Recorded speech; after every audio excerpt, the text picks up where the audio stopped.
நேரமா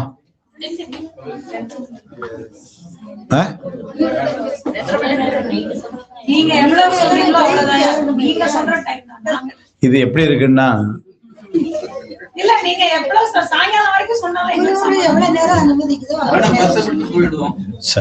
எப்படிங்கம்மா எப்படிங்க ஐயா சொல்லுங்க. நாங்கெல்லாம் உள்ளூர் தான், அதனால பஸ் பிடிக்கும்.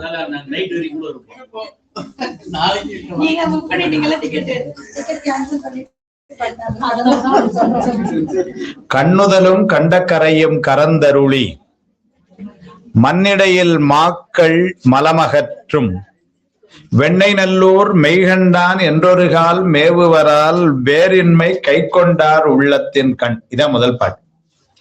காலையிலேயே முதல் அமர்விலேயே இருபது என்ற நூலினுடைய ஆசிரியர், உரையாசிரியர்கள், நூல் அமைப்பு, திறம் அதெல்லாம் காலையில பேசிட்டோம். இப்ப நேர நம்ம உள்ள போயிடும். ஏன்னா காலம் கருதி நேர பாட்டுக்குள்ள போயிடும். உண்மையாவே பாத்தீங்கன்னா ஒவ்வொரு வெண்பாவாக சில கேள்வியும் அதற்கு விடை சொல்வது போல ஒரு ஆசிரியப்பாவும் இப்படித்தான் நூல் அமைந்திருக்கு. அதனால என்னுடைய இன்னைக்கு திட்டம், நான் இங்க வரும் பொழுது எப்படி இருந்தது என்று சொன்னால், முதல் 3 கேள்விகள், அதற்கு 3 பதில்களாக 6 பாடல்கள் சிந்தனை செய்ய வேண்டும் என்று நேற்று கோயம்புத்தூர்ல ஏறும் பொழுது திட்டம். இன்னைக்கு காலையில உட்கார்ந்து அதை சரி ஒரு 4 சொல்லிடலாம் என்ற ஒரு எண்ணத்துக்கு வந்தேன். அதன் பின்னர் இருந்த காலம் கருதி ஒரு 2 சொல்லிட்டா பரவாயில்ல அப்படிங்கிற முடிவுக்கு வந்தேன். இப்போ தெரியல, அதனால திருவருள் எப்படி நிக்குதோ அப்படி. கண்ணுதலும் கண்டக்கரையும் கரந்தருளி மண்ணிடையில் மாக்கள் மலமகற்றும் வெண்ணை நல்லூர் மெய்கண்டான் என்றொருகால் மேவுவரால் வேறின்மை கை கொண்டார் உள்ளத்தின் கண். முதல்ல இது மனப்பாடப்பட்டு முதல்ல மெய்கண்டார் ஆகிய தன்னுடைய குருநாதரை பார்த்து முதல்ல நூலை ஆரம்பிக்கிறப்ப மெய்கண்டார் யாரு அப்படின்னு சொல்றதுக்கு என்ன சொல்றாரு? அச்சித கலப்பாளருடைய புதல்வராக வந்தவரே எல்லாம் சொல்லல. எடுத்த உடனே எப்படி ஆரம்பிச்சார் அப்படின்னா மெய்கண்டாராய் வந்தது சிவபெருமான்கிறார். அதாவது அமைப்பு எப்படி அமைக்கிறாருன்னா சிவபெருமான். அதே தம்பி அது ஒண்ணு வேண்டாம், ஆஃப் பண்ணுங்க, மொத்தம் ஆஃப் பண்ணி நீங்க அமைதியை இங்க உட்காருங்க, நான் பேசுறேன். உட்காருங்க, எல்லாத்தையும் ஆஃப் பண்ணு, மொத்தம் ஆஃப் பண்ணி ஒரு லைட்டை மட்டும் போட்டு அமைதியா அங்க உட்காரு. அதனால வந்தது யார் என்று சொன்னால் சிவபெருமான் மெய்கண்டாரா வந்தாருங்கிறார். அதனால தன்னுடைய குருநாதர் ஆகிய மெய்கண்டாரை நான் காலையிலேயே சொன்னேன். அந்த குருநாதருக்கு அப்ப வயசு ஒரு 3-3.5. இது பாடுகின்ற அருணதி சிவாச்சாரியாருக்கு நல்ல ஞாபகத்துக்குள்ள கிட்டத்தட்ட 65 வயசு. தம்பி ரொம்ப சந்தோஷம்.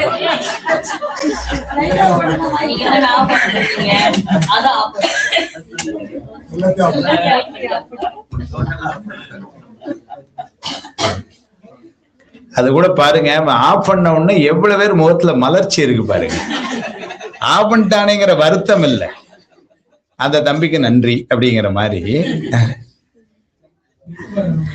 அதனால மெய்கண்டார் அப்படிங்கிறது யார சொல்றார் அப்படின்னு சொன்னா சிவபெருமான் தான் மெய்கண்டாரா வந்தார்னு சொல்றது யாருன்னா 65 வயசுல 3 வயசு குழந்தை காலில் விழுந்து சொல்லுது, நீங்க யாருன்னா சிவபெருமான் அப்படின்னு. அந்த பக்குவத்தை பார்க்கணும்.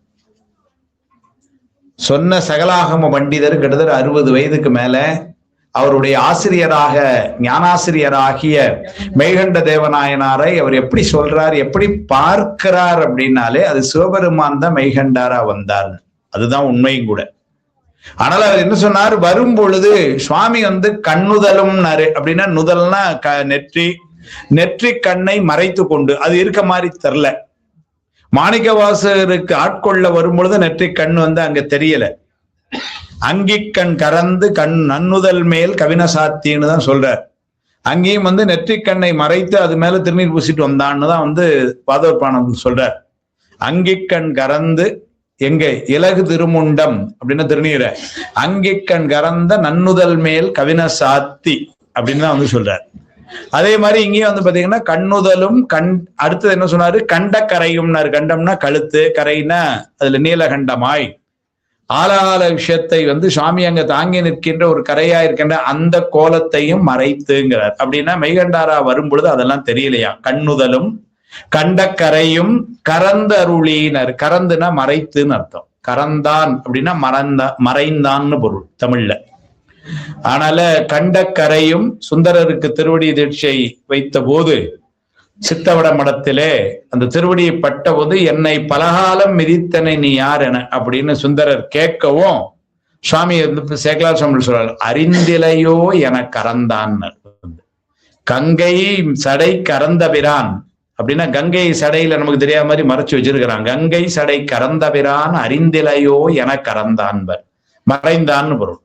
அதே மாதிரி இதையெல்லாம் மறைத்து வைத்துக் கொண்டு, அதனால கண்டக்கரையும் கண்ணுதலும் ரெண்டையும் என்ன பண்ணிருக்கிறான்னாரு, மறைத்து. அதனால கரந்த அருளி இந்த உலகத்துக்கு வரான் எதுக்குன்னாரு, மண்ணிடையில் இந்த உலகத்துக்கு எதுக்கு வந்தான்னாரு, மாக்கள் மலம் அகற்றும்னு. நமக்கெல்லாம் இயற்கையாவே கூடவே இருக்கின்ற ஒரு தொடர்பு, அதற்கு ஆணவ மலம்னு பேரு. அது அனாதியாக கூடவே இருக்குது. அதை யாரால நீக்க முடியும் என்று சொன்னால் அவனாலதான் நீக்க முடியும், நம்மளால நீக்க முடியாது. ஏன் அப்படின்னாரு, நம்ம எல்லாருக்குமே இந்த ஆணவ மலம் இருக்கு. 3 தரத்துள்ளாரும் மூலமலத்துள்ளார்கள் தோன்றலர் தோத்துள்ளார் துணைன்னு தான் திருவள்ளுவர் பயன் சொல்லுது.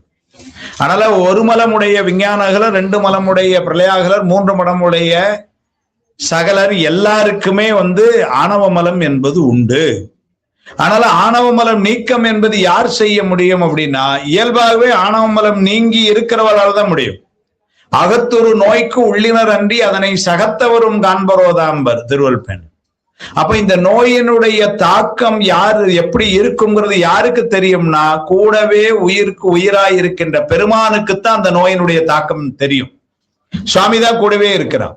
வீட்டுல ஒரு குழந்தைக்கு உடம்பு சரியில்லைன்னா அந்த தாக்கம் எவ்வளவு இருந்ததுங்கிறது யாருக்கு தெரியும்னா, சும்மா கொடுத்துருமா, அந்த குழந்தையுடைய கூடவே, நன்றிங்கம்மா, குழந்தை கூடவே இருக்கின்ற அவருடைய பாட்டி அல்லது அம்மா, அவங்களுக்கு தான் தெரியும். மறுநாள் டாக்டர்கிட்ட கூப்பிட்டு போனா ராத்திரி குழந்தை தூங்கவே இல்லை, அதற்கு எப்படி சளி வந்தது, மூக்குல அடைச்சது, இதெல்லாம் சொல்றது யார் சொல்லுவாங்கன்னா, அந்த நோயினுடைய தாக்கம் கூடவே இருக்கின்ற தாய் தந்தருக்கு தான் தெரியும். அதுபோல ஆணவமலம் என்கின்ற நோய் உள்ளிருந்து தாக்குகிறதுன்னு சொன்னால், இதை அறிகின்ற ஆற்றல் யாருக்குடையதுன்னு சொன்னால், உள்ளத்தின் உள்ளே உயிருக்கு உயிராய் எழுந்தருளிக்கின்ற பெருமானுக்கே சாரும். அதனாலதான் அகத்து உரு நோய்க்கு உள்ளினர் அன்றி அதனை சகத்தவரும் காண்பரோதாம் என்றெல்லாம் சொல்வார். அதனால ஆணவ மலம் நீக்கம் என்பது இன்றியமையாதது. அந்த ஆணவ மலத்தை பின்னாடி பேசாதீங்கம்மா பிளீஸ். ஒருவேளை பேசணும்னா வெளியே 1 மணி நேரம் இருபா இருப்பதுங்கிறது இது சாத்திரம். எல்லாருக்குமே அமைதியா கேட்கணுங்கிறவங்க இருந்து கேளுங்க. ஒருவேளை ஏதாவது பேசணும் தயவு வெளியே போய் கொஞ்சம் பேசிட்டு வாங்க, தப்பு இல்லை. ஆனா இது முக்கியமான சாத்திரம். சிவபெருமானே மெய்கண்டாரா வந்தார்னு சொல்ற இடம் பேசும்பொழுது நம்ம வேற செய்திகள் ஏதாவது சொல்லலாமா? பேசக்கூடாது. அதனால கண்ணுதலும் கண்டக்கரையும் கரந்தருளி மண்ணிடையில் மாக்கள் மலம் அகற்றும்னாரு. அந்த ஆணவ மலம் நீக்கம் என்பதுதான் இவ்வளவு நேரம் 5 மகளிரும் பேசுனது. முக்தி நிலை நாங்க, 3 நிலை நாங்க, அந்த ஆணவ மலம் நீங்கணும் நாங்க, நிராதாரத்தை சென்று ஆதாரத்தை சென்று நிராதாரத்தை சென்று மீதானம் என்று உந்தி வராண்டாங்க. அதெல்லாமே எதுனாரு, ஆணவ மலம் நீக்கம். அதனால முக்தி இன்பம் என்பதிலே சாத்திரம் முதல்ல சொல்லும் பொழுது எப்படி சொல்லுச்சுன்னா, பாச நீக்கம். அதுதான் முதல்ல. அவனே தானே ஆகி அன்னறி ஏகனாகி இறைவனை நிற்க மலம் மாயை தன்னோடு வல்வினை என்றே. மலம்னா ஆணவ மலம், மாயை கண்மம், இந்த 3 சனியனையும் தூக்கி எறியினாரு. அதுதான் முதல்ல 10ஆம் சூத்திரம் சொல்றதே. அதை தூக்கி எரிஞ்சாதான் 11ஆம் சூத்திரத்துல சிவத்தை பிடிக்க முடியும். அயரா அன்பின் அரண்கடல் செல்த, அதுக்கு சிவப்பேரு. அப்ப சிவ முதல்ல எது நடக்கும்னாரு, பாச நீக்கம். அந்த பாச நீக்கம் சிவப்பேரும் எப்படி நடக்கும் அப்படிங்கிற மாபாடியம் சொல்லுது, உடன் நிகழ்ச்சியாக. அது நீங்க இது கைகூடும், அப்படியே வரும். அதனால அதை நீக்க வல்லவன் யாருன்னா, அதை நீக்கக்கூடிய வைத்தியநாதன் யாருன்னா சுவாமி தான். அதுதான் சொல்றாரு. அந்த சுவாமி தான் மெய்கண்டார கிளறங்கி வந்தாருங்கிறார். கண்ணுதலும் கண்டக்கரையும் கரந்தருளி மண்ணிடையில் மாக்கள் மலம் அகற்றும். அந்த மலத்தை நீக்கிறான் சார். அந்த மலத்தை எப்படி நீக்கிறான்னு சிவபுராணம் சொல்லு, போய் அகல வந்தருளினார். போயினாலே நீக்கின்னு ஆயிடுச்சு. அப்புறம் திரும்ப என்ன அகலன்னாரு அப்படின்னா, போயினா இருக்கிறத நீக்கி, அகலன்னா திரும்பவும் வராம பாத்துக்கிறது. அது சுவாமி செய்யறான். ஆனால் அந்த மலத்தை அவனால் தான் நீக்க முடியும். அது மெய்கண்டாராய் சிவபெருமான் எழுந்தருளி மண்ணிடையன் மாக்கள் மலமகற்றும். யார் சார்னாரு, ஊர் பேரை சொல்லியே சொல்றாரு, வெண்ணை நல்லூர் மெய்கண்டான். இதை செய்யக்கூடிய தன்மையும் இதை செய்யக்கூடிய சிறப்பும் யாருக்குன்னாரு, அது மெய்கண்டாருக்கு. ஏன்னா சிவபெருமானே மெய்கண்டாரா எழுந்தருளி வந்ததுனால அந்த வெண்ணை நல்லூர் மெய்கண்டான் என்று ஒரு கால் மேவுவரால்னர். ஒரு கால் மேவுவரால் அப்படின்னா ஒரு முறை மெய்கண்டார் என்கின்ற நாமத்தை, மெய்கண்டார் என்கிற திருவுருவத்தை, அந்த குருநாதரை மனசுல நினைச்சா போருங்கிறார். அதுதான் ஒரு கால் அப்படின்னாரு. அந்த ஒரு கால்ங்கிறதுனால உரையாசிரியர் என்ன சொன்னாங்க, அது ரொம்ப கடினம், அதனால ஒரு தடவையாதுன்னு அர்த்தம். எல்லாருக்கும் கிடைக்காதுன்னு அர்த்தம். மெய்கண்டாரை குருநாதராயை பார்க்கிற ஒரு வாய்ப்பு யாருக்கு கிடைக்கும்? எல்லாருக்குமே கிடைக்கிறது இல்ல. அதனால மெய்கண்டான் என்று, வெண்ணை நல்லூர் மெய்கண்டான் என்று ஒரு கால் மேவுவரால் வேறின்மை அப்படின்னார். வேறின்மை அப்படின்னா சுவாமி நம்மிலிருந்து வேறாக இல்லை என்கின்ற தன்மையை உணர்தல். சுவாமி எங்க இருக்கிறான்? அங்க இருக்கிறான், அங்க இருக்கிறான் இல்ல, இங்க இருக்கிறான் உள்ள. அவன் சுவாமி, அது நம்முடைய பெரிய திறமையினால நம்ம சுவாமி உள்ள வச்சோம்னு இல்ல, கருணையினால அவன் உள்ள வந்து இருக்கிறான். பித்தா பிறைசூடி பெருமானே அருளாளா, இப்பதான் பாடினாங்க, அருமையா பாடினாங்க. பித்தா பிறைசூடி பெருமானே அருளாளா, எத்தால் மறவாதே நினைக்கின்றேன் மனத்து உன்னை வைத்தேன் இல்ல வைத்தாய். என் மனசுல நான் சுவாமி வச்சுக்கிட்டேன்னு சொல்லல, அவன் என் மனசு வந்து உட்கார்ந்தான்னாரு. அவனுடைய கருணை. இமைப்பொழுதும் என் நெஞ்சில் நீங்காதான் தாழ் வாழ்கிறார். இமைப்பொழுதும் என் நெஞ்சில் நீக்காமல் வைத்திருக்கேன்னு சொல்லல. தனபனீஸ்வரர் உரையில சொல்வார், தொழில் அவன் பால்பர். அதனால இமைப்பொழுதும் என் நெஞ்சில் நீங்காமல் சுவாமி இருக்கிறான், அது அவனுடைய கருணை. அது மாதிரி அந்த வேறின்மை அப்படின்னா நம்மை விட்டு அகலாது, நான் வேறு சுவாமி வேறு என்று நினைக்காத வண்ணம் சுவாமி நம்மோடு. வேறின்மை கைகண்டார் உள்ளத்தின் கண்ணர். ஆனால் அவ்வாறு நினைப்பவர்களுடைய உள்ளத்திலே அவன் எழுந்தருளுகிறான் என்று. அப்ப செய்ய வேண்டியதெல்லாம் என்னன்னாரு, மெய்கண்ட வெண்ணை நல்லூர் மெய்கண்டான் என்று ஒரு கால் மேவுவரால். இப்ப மெய்கண்டாருடைய பெருமை எவ்வளவு சொல்றாரு அப்படின்னா, மெய்கண்டார ஒரு பொழுது மனசுல நினைச்சு வணங்கி அவரை அடைந்தால் போதுமா, அதுக்கே இவ்வளவு பெரிய பலன்கிறார். சுவாமி நம்மை விட்டு பிரியாம கூட இருக்காங்கிறார். ஏனென்று சொன்னால் வந்த மெய்கண்டார் யாருன்னாரு, சுவாமி. அதனாலதான் சிவஞான சுவாமி என்ன பண்ணுவார், நமசிவாய மூர்த்திகளை சொல்லும் பொழுது நமசிவாய மூர்த்திகளை மெய்கண்டார்னு போடுவார். இருவினதாம் இவை மும்மலம் மீங்குவை ஈது சிவம் கருவுறும் ஆறு உயிர் உண்மை இது என்று காட்டவல்ல குருவரன் நீ அன்றி வேறு அறியேன் இக்குவலயத்தில் திருவெண்ணை மெய்கண்ட தேவே பஞ்சாக்கர தேசிகர். அப்படிதான் சொல்றார். அதனால பஞ்சாக்கர தேசிகர் என்கிற நமசிவாய மூர்த்திகளை இவர் சொல்லும் பொழுது எப்படி பார்க்கிறார்னா, மெய்கண்ட தேவநாயனார் தான் பஞ்சாக்கர தேசிய மூர்த்திகளாக எங்கு எழுந்தருளி இருக்கிறார் என்று பார்க்கிறார். அப்ப மெய்கண்ட தேவநாயனார் யாரு அப்படின்னு சொன்னா, சிவபெருமான் தான் மெய்கண்ட தேவநாயனார் வந்திருக்கிறார். இந்த அமைப்பத்தான் முதல்ல குருநாதர் நம்முடைய அருணந்தி சிவாச்சாரியார் சொல்றார். நீங்க நல்லா யோசிச்சு பார்க்கணும். அப்ப அருணந்தி சிவாச்சாரியருடைய பக்குவம் எவ்வளவு இருக்கணும். ஏன்னா வரலாறு நமக்கு தெரியும். மெய்கண்டாருடைய தந்தையாராகிய அச்சுத கலப்பாளர் இவருக்கு மாணவர். அப்படின்னா நம்ம ஸ்டூடெண்ட் பெத்த பிள்ளை அது எப்படி பெத்தது? பிள்ளை இல்லாம இவர்கிட்டயே அழுது, இவர் தான் கயிறு சாத்தி பார்த்து தேவாரத்தை நீ படி, இந்த கோயில்ல திருவெண்காடுல வழிபாடு செய், உனக்கு குழந்தை பேர் கிடைக்கும் என்று சொல்லி, பேயடையா பிரிவெய்தும் பிள்ளையினோடு உள்ள நினை வாயினவே வரம் பெறுவர் ஐயுற வேண்டா ஒன்றும்னு திருமுறையை எடுத்து கொடுத்து பாட வச்சு, கோயில்ல 2 பேரும் வழிபாட வச்சு 3 குளத்திலையும் குளிச்சு பெருமானை வழிபாடு செஞ்சு அந்த திருவெண்காட்டு பெருமானுடைய அருளால பெற்ற குழந்தை, அதுக்கு சுவேதன பெருமாள்னு பேர் வச்சாங்க. இன்னைக்கு அந்த குழந்தை ஒரு 3 வயசுல பாடம் சொல்லி கொண்டிருக்கு. அதை கேட்க வர்றாரு இவர், பெருமிதமாக வருகிறார். என்று சொன்னால் நம்முடைய மாணவருடைய குழந்தை பேசுறாரு. அங்க அந்த பாடம் சொல்றதை பார்த்த பொழுதே அந்த வரலாறு என்ன தெரிஞ்சாதான் இந்த இடம் புரியும். அந்த வரலாறு எப்படி இருக்கு பாருங்க. அவர் ஆணவ மலத்தை பற்றி பாடம் சொல்லிட்டு இருந்தாராம். அதனால இவர் நேரம் ஆணவ மலம் என்றால் யாதுன்னு கேட்டார். அப்படிலாம் சொல்லக்கூடாது, முதல்ல அது மரபு வழி தப்பு. அருணந்தி சிவாச்சாரியாருக்கு ஆணவ மலம் தெரியாதுன்னு யாராவது சொல்ல முடியுமா? ஒன்றதாய் அநேக சக்தி உடையதாய் உடனமாய் ஆதி அன்றதாய் ஆன்மாவின் தன் அறிவோடு தொழிலை யார்த்து நின்று போத்திருத்துவத்தை நிகழ்த்தி செம்பினில் களிம்பெய்ந்து என்றும் அஞ்ஞானம் காட்டி நிற்கும் ஆணம் ஏந்து நின்றேன்னு கொட்டுனது அது. அதுக்கு போய் ஆணவம்னா என்னன்னு தெரியாதுன்னு சொன்னோம்னா அது நம்முடைய ஆணவம். மரபு வழியாக சொல்ல வேண்டும் முதல்ல. அதனால என்ன பண்ணார், கொஞ்ச நேரம் தள்ளி நின்று பாட்டு அப்படி நடந்துகிட்டே கேட்டாரா. கேட்ட உடனே ஒண்ணு புரிஞ்சுதான், இது நாள் வரைக்கும் நான் படித்தது இந்த நூல்ல இல்ல பின்னாடி பிறருக்கு நான் சகலாம பண்டிதரா சொன்னது, இது எல்லாம் நூல் வழியா வந்த கல்விதானே ஒழிய அனுபவம் எனக்கு வரவில்லை இன்னும். அதனால மெய்கண்டார்ட்ட என்ன கேட்டாரா, ஆணவ மலம் என்பதனை அனுபவ வாயிலாக அடியனுக்கு உணர்த்த வேண்டும். அவர் அனுபவ வாயில உணர்த்துறார். எப்படி உணர்த்துறார் பாருங்க. ஆணவம் என்றால் அப்படின்லாம் ஆரம்பிக்கல. மேல இருந்து கீழே பார்த்தாராம், திரும்ப கீழே இருந்து மேல பார்த்தாராம். பதிலே முடிஞ்சு போச்சு. ரைட்டுங்களா? இவருக்கு கொஞ்சம் ஆணவத்தினுடைய ஒரு பிசுறு இருந்திருந்தா கூட, ஏண்டாட்டே முளைச்சு 3 உடல் உடல என்ன ஆண்டி நோரிக்கு போடணும் அப்படிலாம் சொல்லி இருந்திருக்கணும். சொல்லல. உபனிஷத்து சொல்லுது, யாரை குருநாதர் என்ற எண்ணம் பார்த்த அளவில் இருக்கிறதோ, அவருடைய வயது, அவருடைய படிப்பு, அவருடைய அனுபவம் எதனையும் சிந்திக்காமல் ஒரு திருக்காலில் விழுதலாம்னது. நேர விழுந்தார். இவங்க அப்பாவே என்கிட்ட படிச்ச ஆள் தான், அப்படிலாம் நினைக்கல. அங்கன நேர கல் விழுந்தார். என்ன கேட்டார் இல்லையா, என்னை மாணவனாக ஏற்றுக்கொள்ள வேண்டும். அது அப்படி எனக்கு தெரிஞ்சு இப்படிதான் இருந்திருக்கணும் அப்படின்னு கையை காமிச்சது. உட்காருன்னது, அவ்வளவுதான். இப்ப 3 வயசு எப்படி டைரக்ட் பண்ணுது பாருங்க. 65 வயசு உட்காரு முன்னாடின்னுது. உட்கார வச்சு அதற்பின்ன திரும்பவும் தீட்சை பண்ணி வச்சு அருளந்தி சிவம்னு நாமம் கொடுத்து சிவஞான அனுபவத்தை படமா சொல்லுது.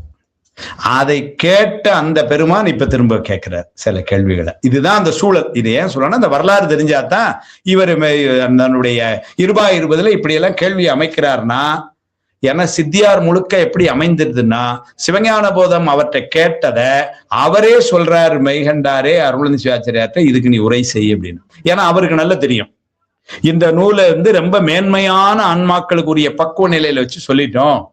சுவாமி மாபாடியத்துல சொல்லுவார், அந்த இதெல்லாம் சோமு சம்பு பத்ததி முதலாயின நூல் பயிற்சி உடையாருக்குன்னு எழுதுறார். அப்ப சோமசம்பு பத்ததிங்கிற நூல்லாம் யாருக்கு உடையது என்று சொன்னால், சிவ பூஜைகளை இவ்வாறு தான் செய்ய வேண்டும் என்று முறைமுறையாக சொல்லக்கூடிய கிரியாபத்து நூல் அது. அதனால அதை படித்துன்னா என்ன அர்த்தம், அந்த காலத்துல படித்துன்னா அதன்படி ஒழுகின்னு அர்த்தம். அப்படி முறைமுறையா பலகாலம் பூஜை செய்தவர்களுக்கு உரிய நூல் சிவஞான போதம். அவங்களுக்கு தான் அது கிடைக்குமா, அவங்க தான் படிக்க முடியுமா? யாருக்கு சிவஞான போதம் சொல்லணுங்கிறதுக்கு விதி எழுதுறாரு. முன்னர் தீக்கை உற்று சிவாகமங்களை ஓதி சொல்றார். அதுல ஞானபாத பொருளை தக்கவர்வால் பயின்று அதன்படி ஒழுகி நித்தியானித்திய உணர்வு தோன்றி பிறவிக்கு அஞ்சி அவா வீடு வேறு அவாமிக்கு உண்டாய வழி அவருக்கு இந்நூல் உணர்த்துகன்னு எழுதினார். சிவஞான போதத்தை யாருக்கு சொல்லி கொடுக்கணுங்கிறதுக்கு இப்படி ஒரு உதாரணம் வச்சாரு. எல்லாருக்கும் கடைபிடிச்சிடாங்கன்ட்டு. அப்படின்னா அதை முழுமையா கேட்டு அந்த ஆசிரியரே நீ இதுக்கு ஒரு உரை செய் அப்படின்னு சொல்லணும்னா, 3 வயசு 65 பார்த்து டைரக்ட் பண்ணுது, இதுக்கு நீ ஒரு உரை செய்வை ஏன்னாரு. அப்பதான் பின்னாடி வரக்கூடிய ஆன்மாக்களுக்கெல்லாம் இது புரியும். அதுக்காக எழுதுனது. அப்படி அந்த உரையை கேட்ட பெருமான், உரை செய்த பெருமான் அருணந்தி சிவாச்சாரியார் இப்ப என்ன பண்றாரு, மெய்கண்டாற்ற தான் நேரடிய பாடம் கேட்ட அனுபவம். அதனால சில நுட்பமான கேள்வியை கேட்கிறார். அவர்கிட்ட பாடம் கேட்ட இன்னொரு ஆசிரியர் கேள்வி கேட்டு புதுசா எழுதினார், நமக்கு தெரியும், அது உண்மை விளக்கம். அங்கேயும் கேள்வி கேட்டார், மனவாசம் கிடந்தார். ஆனா என்ன பண்ணார், கேட்டு பதில வாங்கி நமக்கு பாட்டா எழுதிட்டார். 8 கேள்வி கேட்டு 8 கேள்விக்கும் 45 பாட்டுல பதில் கொடுத்து நூலை கொண்டு முடிவு செஞ்சார். அது உண்மை விளக்கம். அங்க என்ன பண்ணார், தான் கேட்டு அவர் சொன்னது, கேட்டதுக்கு மேல அவர் சொன்னது, மேல அவர் சொன்னதுல சில ஐயங்கள், அது எல்லாத்தையும் தெளிவுபடுத்துறார். அப்படிதான் இந்த நூல் அமையுது. அதனால இவர் மெய்கண்டார பார்த்து கேட்கிற மாதிரி ஒரு அமைப்பு, அதுதான் முதல்ல வெண்பால் அமையும். அதற்கு மெய்கண்டார் சொல்ற பதில் எப்படி இருந்ததுன்னா, ஒருத்தருக்கு ஒருத்தர் சம்பாஷணையாவே இருக்கு. அவர் சொல்றார், சொல்லும் பொழுது இவர் நடுவில் இது புரியுது, ஆனா அப்படி ஒரு சிக்கல் வருமேன்னு இவர் கேட்கிறார். அவர் அதுக்கு பதில் சொல்லார். இப்படி ஒரு சம்பாஷணை, அதுதான் ஆசிரியர் பால் அமையுது. இதுதான் இந்த நூல். இப்ப முதல்ல மெய்கண்டார வணங்கி ஒரு கேள்வியை அமைக்கிறது முதல்ல. அதற்கு பதில் வந்த விதம் எப்படின்னா, இதுக்கு இதுதான் பதில், எஸ் நெக்ஸ்ட், அப்படி போகல. ஏன்னா இதுவரை தானே படுறாரு. அதனால என்ன சொல்றாரு, இப்படி நீங்க சொன்னீங்கன்னா அப்ப இப்படி ஒரு சிக்கல் வருமே, அப்படி அதை சொன்னீங்கன்னா அப்ப இவ்வளவு நாள் இப்படி சொன்னது அப்ப வேறையா, இப்படின்லாம் நிறைய கேள்வி அவங்களுக்குள்ள 2 பேருக்கும் உள்ள. நீங்க நல்லா யோசிச்சு பாருங்க, இந்த நூலை பயிலும் பொழுது நமக்கு என்ன தோணணும்னா, மெய்கண்டாரையும் பார்த்ததில்லை, அருணந்தி சிவாச்சாரியரையும் பார்த்ததில்லை, அந்த 2 பெருமக்கள் பேசி கொண்டிருந்த விஷயத்தை இங்க ரெக்கார்ட் பண்ணியிருக்கிறார். யோசிச்சு பாருங்க. இது மட்டும் உண்மையிலே நம்ம ஒரு ஆடியோவா கிடைச்சிருந்தா எங்க பேரும் போனோம். ஆமா, அருணந்தி சிவாச்சாரியரும் மெய்கண்டாரும் அவங்களுக்குள்ள நடக்கிற டிஸ்கஷன், அதுதான் இந்த நூல். அப்ப எவ்வளவு பெரிய ஒரு சாத்திரம் நம்ம கையில உட்கார்ந்து இருக்குது, நம்ம எவ்வளவு பெரிய புண்ணியம் செஞ்சிருக்கிறோம் பாருங்க. மெய்கண்டார் திருவாய் மலர்ந்து அருணந்தி சிவாச்சாரியருடைய திருச்செவியில விழுந்த செய்திகளை அருணந்தி சிவாச்சாரியார் மீண்டும் அதை மெய்கண்டார் முன்னிலையில வைக்க அப்படிப்பட்ட ஒரு சொற்பொழிவு அல்லது அப்படிப்பட்ட அவங்களுக்குள்ள நடந்த ஒரு சம்பாஷணை, அதை நாம இன்னைக்கு பாடங்களா படிக்கிறோம். அப்படின்னா நம்ம எவ்வளவு புண்ணியம் செஞ்சிருக்கிறோம். அதனால நாமெல்லாம் ஒண்ணு பெருமையா சொல்லிக்கலாம், என்னன்னாரு, நாமெல்லாம் மெய்கண்டாருடைய மாணவர்கள். ஆமா, ஏன்னா மெய்கண்டாருடைய மாணாக்கரா தான் நம்ம வந்து கொண்டிருக்கிறோம். அதனால நாமளும் மெய்கண்டாருடைய மாணவர்கள். அவங்க நேரடியா கேட்டாங்க, நம்ம கொஞ்சம் பின்னாள்ல வந்து இப்படி கேட்கிறோம், தப்பு இல்லை. அதனால இந்த சந்தான குறவர்களை எல்லாம் அப்ப கூட யாரோ கேட்டாங்க, 4 பெருமக்களை மட்டும் முன்னாடி வச்சிருக்கோமே அப்படின்னு அந்த குழந்தை கேட்டாங்க. 4 பெருமக்களை இந்த பக்கம் சமயாச்சாரியார்கள் ஞானசம்பந்தர் உள்ளிட்ட 4 வச்சிருக்கிறோம், சந்தான ஆச்சாரியார்கள் இந்த 4, இந்த 4 நாளும் 8 பேரும் என்னைக்கு மனசுல அப்படியே இருக்கும். அதான் 4 ஒற்றாள் எம் உயிர் துணையன்ட்டார். அப்படி வச்சாதான் இந்த பாடம் புரியும். இந்த பாடம் புரிஞ்சாதான் ஞானம் கிடைக்கும், ஞானம் கிடைச்சாதான் வீடு பேர் கிடைக்கும். அதனால சொல்லி இப்ப அதுக்கு மெய்கண்டார் பதில் சொல்றார். இப்ப இவர் முதல்ல இப்படி சொல்லிட்டார். சொல்லிட்டு இவரே ஒரு கேள்வியா அமைக்கிறார். முதல்ல ஒரு வழிபாடு மாதிரி அவர் சொல்லிட்டார். கண்ணுதலும் கண்டக்கரையும் கரந்தருளி மண்ணிடையில் மாக்கள் மலமகற்றும் வெண்ணை நல்லூர் மெய்கண்டான் என்று ஒருகால் மேவுவரே வேறின்மை கைகண்டார் உள்ளத்தின் கண். முதல்ல சொல்லிட்டு இப்ப ஆரம்பிக்காரு பாருங்க, என்னெல்லாம் கேள்வி கேட்கறாங்க. ரொம்ப நுட்பமான இடம். இந்த நூலை படிக்கும் பொழுது உண்மையிலேயே சரி எனக்கு ஒன்று படிச்சு முடிச்சுடுவோம், பரீட்சையில கேட்பாங்க அப்படின்னு நினைச்சா படிக்க முடியாது. ஏன்னா இது ரொம்ப நுட்பமா வந்து கேள்விகள். சில கேள்விலாம் அதுல கேட்டதுக்கு அப்புறம் தான் ஆமா கரெக்ட், இதை நான் யோசிக்கவே இல்லை அப்படிலாம் வருது. அந்த கேள்விகளே இதுல பார்த்த அப்புறம் தான் வருது. அப்ப கேள்வியே நமக்கு அப்புறம் தான் வருதுன்னா பதில் சுத்தம் எங்க தெரியும், நமக்கு ஒண்ணும் தெரியாது. அப்படிதான் கேட்கிறார். ஏன்னா இது ரொம்ப மேலான, நான் முதல்லயே சொன்னேன், இது ரொம்ப உயர்ந்த நூல். அப்படின்னா உயர்ந்த பக்குவத்திலே உடையாருக்கு செய்யப்பட்ட நூல். அதனால இது எல்லாரும் ஆரம்ப கால நிலையில படிக்கிற நூல் அல்ல. இது இன்னைக்கு ஒரு உண்மை விளக்கம் திருவருள் பயன்லாம் ஆரம்ப காலத்துல படிக்கிறது உள்ள நூல், அது வந்து படிக்கல. இதுதான் இந்த ஞானாசிரியர்களுடைய திறம். நீங்க உமாபதி சிவாச்சாரியர் பார்த்தீங்கன்னா திருவருள் பயன் என்ற எளிமையான ஒரு நூலையும் கொடுத்தார்.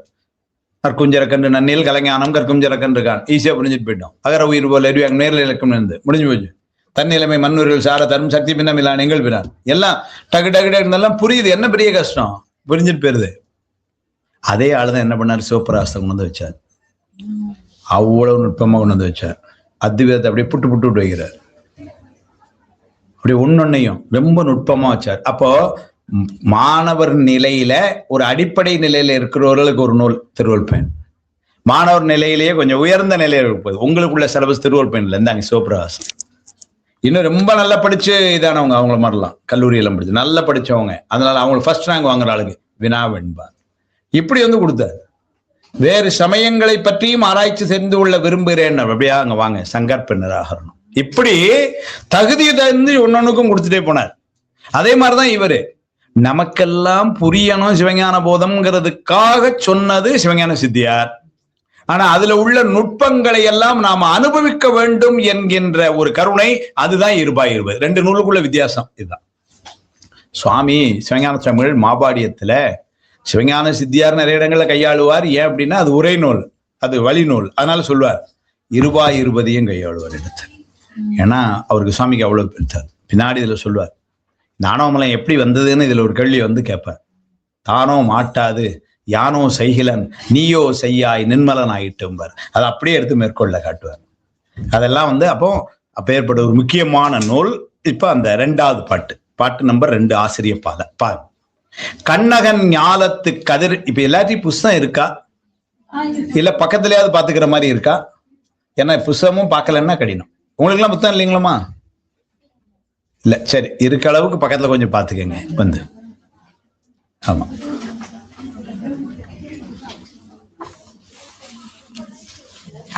வேணுமா புத்தகம்? பாத்துக்கிறாங்களா? மொபைல்ல இதுதான் பாக்குறாங்களா?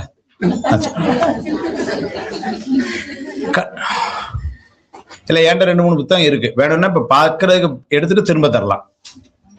யாருக்கும் புத்தகம் வேணுமா? புத்தகம் வேணுமா? இந்த எடுத்துக்கங்க, திரும்ப என்கிட்ட கொடுத்துருங்க. அதுல 20 1 2 இருக்கும் பாருங்க. ஒண்ணுதான் இருக்கும்.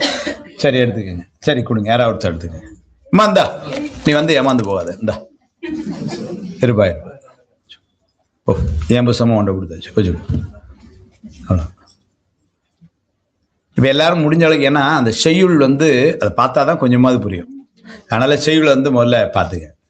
கண்ணகன் ஞாலத்து கதிரவன் தான் என வெண்ணெய் தோன்றிய மெய்கண்ட தேவ காராக்கிருக கலி ஆழ்வேனை நின் பேரா இன்ப திருத்திய பெருமை. முதல்ல நான் முழுமையா பாட்டை வாசிடுறேன். பாட்டை எப்படி வாசிக்கணும்னு தெரியும், அதுக்காக வாசிக்கிறேன். வந்து என பிரிக்க தெரியணும், அதுக்காக. கண்ணகன் ஞாலத்து கதிரவன் தான் என வெண்ணெய் தோன்றிய மெய்கண்ட தேவ காராகிருக கலி ஆழ்வேனை நின் பேரா இன்ப திருத்திய பெருமை வினாவல் ஆனாது உடையேன் எனது உளம் நீங்கா நிலைமை ஊங்கும் உளையால் அறிவின்மை மலம் பிரிவின்மை எனின் ஓராலினை உணர்த்தும் விராய் நின்றனையேல் திப்பியம் அந்தோ பொய்ப்பகை ஆகாய் சுத்தன் அமலன் சோதி நாயகன் முத்தன் பரம்பரம் என்னும் பெயர் முடியா வேறென்று உணர்த்தின் வியாபகம் என்றாய் பேரும் என்றாம் எமக்கு எம் பெருமை இருநிலம் தீ நீர் இயமானன் கால் எனும் பெருநிலை தாண்டவம் பெருமார்க்கில் ஆதலின் வேறோ உடனோ விளம்பல் வேண்டும் சீறி அருளல் சிறுமை உடைத்தால் அறியாது கூறினை அபக்குவ பக்குவ குறி பார்த்து அருளினம் குரு முதலாயனின் அபக்குவம் அருளினும் அறியேன் மிகத்தகு பக்குவம் வேண்டின் பயனிலை நின்னால் பக்குவம் அதனால் பயன் நீ வரினே நின்னை பருவம் நிகழ்த்தாது அன்னோ தன் ஒப்பாரிலி என்பதும் தகுமே மும்மலம் சடம் அணு மூப்பு இளமையில் நீ நின்மலம் பருவம் நிகழ்த்தியது ஆர்க்கோ உணர்வு நீக்கத்தை ஓதியது எனினே இணையிலி யாயினை என்பதை அறியேன் யானே நீக்கினும் தானே நீங்கினும் கோனே வேண்டா கூறல் வேண்டும் காண்பார் யார் கொல் காட்டாக்கால் எனும் மாண்புரை உணர்ந்திலை மன்ற பாண்டியன் கேட்ப கிளக்கும் மெஞ்ஞானத்தின் ஆட்பாலவர்க்கு அருள் என்பதை அறியே என வரும். இதான் பாட்டு. தமிழ்ல மட்டும் புரியுது இல்லைங்களா?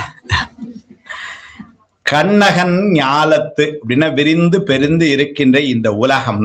கண்ணகன் ஞாலம்னா உலகம், கண்ணகம் பெரிதாய் இருக்கின்ற இந்த உலகத்திற்கு கதிரவன் தானென வெண்ணெய் தோன்றிய மெய்கண்ட தேவன். இந்த உலகத்தில் இருக்கின்ற புறையுருளை நீக்குவதற்கு வந்த சூரியன் போல் வந்தவரே மெய்கண்ட தேவரே. மெய்கண்ட தேவருக்கு முதல்ல ஒரு வணக்கத்தை அப்படி வைக்கிறார். எங்களுடைய இந்த உலகத்திற்கு இருளை நீக்குகின்ற பொருள் யாண்டும் இருக்கின்ற இருளை ஒரு சேர நீக்குகின்ற வல்லமையுடைய கதிரவன் தோன்றிய எழுது போல அகையுருளாகிய ஆணவ மலத்தை இருக்கின்ற அந்த உயிர்களுக்கெல்லாம் ஒளிப்பொருள் போல வந்த பகலவனாம் மெய்கண்டான். இதான் பிளாட். அப்படிதான் போல ஆரம்பிச்சார். கண்ணகன் ஞாலத்து கதிரவன் தானன். எல்லாருக்கும் சிவஞான போதம் படிச்சிருக்கிறோம். மலர்தலை உலகின் மாயிருள் துமியன பலர் புகழ் ஞாயிறு படரின். அதுதான் இங்க அதுதான் அப்படியே அமைச்சார். அதனால கண்ணகன் ஞாலத்து கதிரவன் தானென வெண்ணெய் தோன்றிய திருவெண்ணை நல்லூரில் தோன்றிய மெய்கண்ட தேவை. குழந்தைகளுக்காக சொல்றேன், வெண்ணெய் நல்லூர் வெண்ணெயில் பிறந்தன்னு சொல்லல, வெண்ணெய் தோன்றியனர். ஏன்னா அருளாளர்களை பிறந்தார் என்று சொல்வது மரபில்லை. ஆனால் அவர்கள் எப்படி சொல்ல வேண்டும் சொன்னால் அவதரித்தார்கள், தோன்றினார்கள் என்றுதான் சொல்லும். திருஞான சம்பந்தர் சீர்காழியில் பிறந்தார்னு சொல்லக்கூடாது, சொன்னா தப்பு. எங்க அக்காவுக்கு குழந்தை பிறந்திருக்குன்னு சொல்லலாம், அது நம்ம. அருளாளர்களை பெரியவர்களை சொல்லும் பொழுது அவர்கள் தோன்றினார்கள் அல்லது அவதரித்தருளினார்கள். இதுதான் மரபு. என மரபுங்கிறது ரொம்ப முக்கியம். அதனால வெண்ணெய் தோன்றிய மெய்கண்ட தேவ காராக்கிருக. காராக்கிருகம்னா சிறைன்னு அர்த்தம். காராக்கிருகம்னா சிறை. காராக்கிருக கலி ஆழ்வேனையினர். கலினா ரெண்டு பொருள், ஒண்ணு கடல்னு பொருள், இன்னொன்னு வறுமைன்னு பொருள். இந்த இடத்துல காராக்கிருகன்னா இந்த பிறவியாகி இந்த சிறையிலே நாமெல்லாம் பிறவிங்கிற சிறையில தான் இருக்கிறோம் இப்போ. அப்படின்னா என்ன அர்த்தம்? கலினா கடல்னு ஒரு பொருள், வறுமைன்னு ஒரு பொருள். எப்படி வேணாலும் கொள்ளலாம். ரெண்டுக்கும் இடம் கொடுக்கும் அந்த இடம். ஆனா கலினா தமிழ்ல வறுமை என்று ஒரு பொருள், கலினா கடல் என்று ஒரு பொருள். அதனால இந்த இடத்துல காராக்கிருக அப்படின்னா காராக்கிருகம் என்பது சிறை. நாமெல்லாம் எந்த சிறையில இருக்கிறோம் அப்படின்னு சொன்னா பிறவி என்கின்ற சிறையில இருக்கிறோம். ஏன் பிறவியை சிறை என்று சொல்லுகிறோம் அப்படின்னா சிறையில நமக்கு என்று சுதந்திரம் இருக்காது. அது போல இந்த பிறவியிலேயே நமக்கு சுதந்திரம் இருக்காது. நாளைக்கு நம்ம என்ன செய்யலாம்னு நம்ம நினைக்கிறோம், நடந்தா தானே ஆச்சு. எவ்வளவு நாள் இந்த உலகத்துல இருப்போம், நம்ம கையில சுதந்திரமா இருக்கான்னு சார் அஷ்யூட் அடுத்த 15 வருஷத்துக்கு எந்த ப்ராப்ளமும் கிடையாது. இப்ப வயசு எனக்கு 50 தான் ஆகுது. அதனால அடுத்த 15 வருஷத்துக்குள்ள இதெல்லாம் நான் செஞ்சு முடிச்சிருவேன். யாராவது உறுதியா சொல்ல முடியுமா? 15 நிமிஷம் கூட நம்ம கையில கிடையாது. அப்ப இது சுதந்திரம் இல்லை. இதைத்தான் அங்கேயும் சொன்னார், அருந்துயர் குரம்பையன். அருந்துயர் குரம்பைக்கு சுவாமி என்ன எழுதுறார்? இது கஷ்டப்படுகின்ற துன்பப்படுகின்ற உடம்புன்னு எழுதல, எந்த நேரமும் போயிடும் என்கின்ற நிலை இல்லாத உடம்புன்னு. அந்த துயர் என்கின்ற சிரமம் எதுன்னாரு, இன்னொரு 10 நாளைக்கு நம்ம இருப்போம்னு கூட உறுதிப்பட உன்னை சொல்ல முடியல. புக்கில் அமைந்தொன்று கொள்ளோ உடம்பினுள் துச்சில் இருந்த உயிர்க்கு, திருவள்ளுவர். அந்த மாதிரி நிலையில்லாத உடம்பு இது. அதை சொல்றதுக்குத்தான் அங்க அருந்துயர் குரம்பை என்ன. அதுதான் இங்க அப்போ காராக்கிருக கலியாழ்னாரு. கலினா ஒண்ணு வறுமைன்னு பொருள் கொண்டாலும் நமக்கு செழுமை எதுனா பெருமான் திருவடியில இருப்பது. இந்த உலகில் இருக்க வரைக்கும் வறுமை தான் அது. இன்னொரு பொருள் கடல்னு பொருள். கடல்னாலும் பிறவி கடல்ல நம்ம நீந்திக்கிட்டு இருக்கோம். பிறவி பெருங்கடல் நீந்துவர் நீந்தார் இறைவனடி சேராதார், அப்படிதானே சொல்றார். அப்ப கடல், இந்த பிறவியை கடல் என்று தனியனேன் பெரும் பிறவி பௌவத்து திருவாசகம். பௌவம் என்று சொன்னால் கடல். அப்ப இந்த பிறவி என்கின்ற கடல்ல இருக்கிறோம், அப்படி வைத்துக் கொள்ளலாம். காரா கிருக கலி ஆழ்வேனை, ஆழ்வேன் அப்படின்னா ரொம்ப கீழே தண்ணிக்குள்ளேயே போயிட்டு முங்கிட்டான்னு அர்த்தம். நம்ம உண்மையிலே பாருங்க, இந்த பிறவியில எப்படி இருக்கோம்னு முங்கி இருக்கிறோம். ஏன்னா இது வரைக்கும் எவ்வளவு பிறவி வந்தோம்னு தெரியல, இன்னும் எவ்வளவு பிறவி இன்னும் வரணும்னு தெரியல.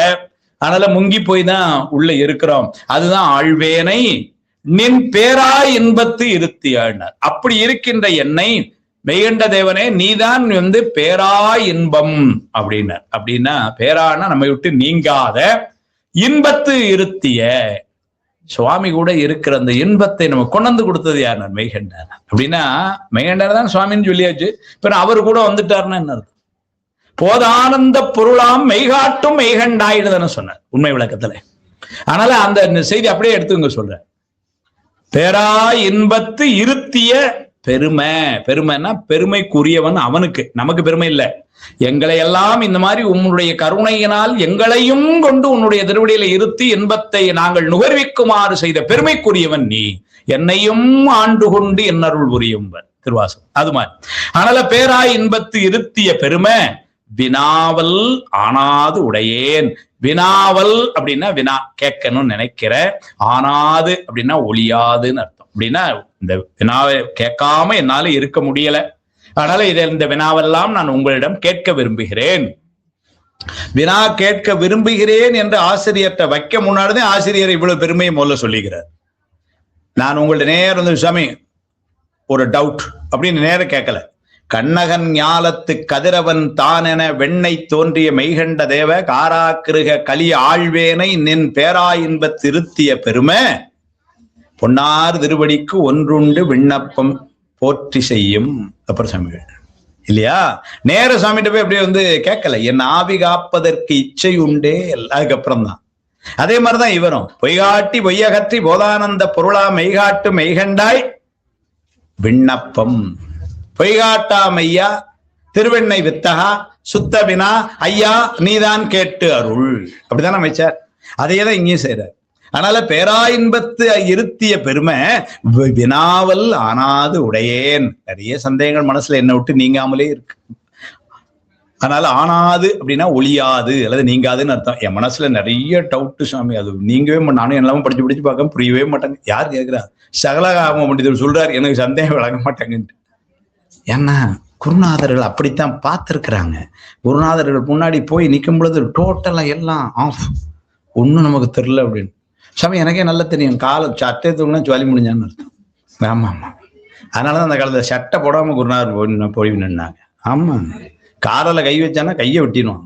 ஆமா, அதனால எப்படி சொல்றாரு பாருங்க, நீங்கா வினாவல் ஆனாது உடையேன் எனது உளம் நீங்கா நிலைமை ஊங்கும் உளையால். ஊங்கும் அப்படின்னு சொன்னா முன்னரும்னு அர்த்தம். அப்படின்னா நீ முன்னரே என்னை ஆட்கொண்டிருக்கிறாய், அதற்கு முன்னமே இருந்தே எனக்கு சில சந்தேகங்கள் இருந்து கொண்டிருக்கு, இன்னைக்கு மட்டும் நான் இல்லை, நீ எப்பவும். அப்படின்னா என்ன அர்த்தம்னா, நான் இப்பொழுது மெய்கண்டாரை பார்த்த பொழுதுதான் மெய்கண்டர் என்னை ஆட்கொண்டான்னு சொல்லி என்ன ஒரு வார்த்தை சொல்லிட்டார், முன்னமே நீதான் ஆட்கொண்டா. ஏன்னாரு அது சிவபெருமான்ல. நீங்க அப்ப இந்த மெய்கண்டாரை சிவபெருமான் வார்த்தைக்கு சொல்லல. செல்லங்கள்ல வார்த்தைக்கு சொன்னோம்னு வச்சுக்கோங்க மாட்டிக்கிடுவோம், அடுத்த இடம் வரும்போது மறந்துடும் முதல்ல சொன்னது. சிவபெருமானாகவே மனசுல நினைச்சாதான். நீங்க இந்த நாடகத்துல எல்லாம் நடிக்க சொல்லும்போது நடிப்பான். ஒரு பையன் ராவணனா நடிப்பான், ஒரு பையன் ராமனா நடிப்பான். உதாரணத்துக்கு நீ யாரா? ராமன்.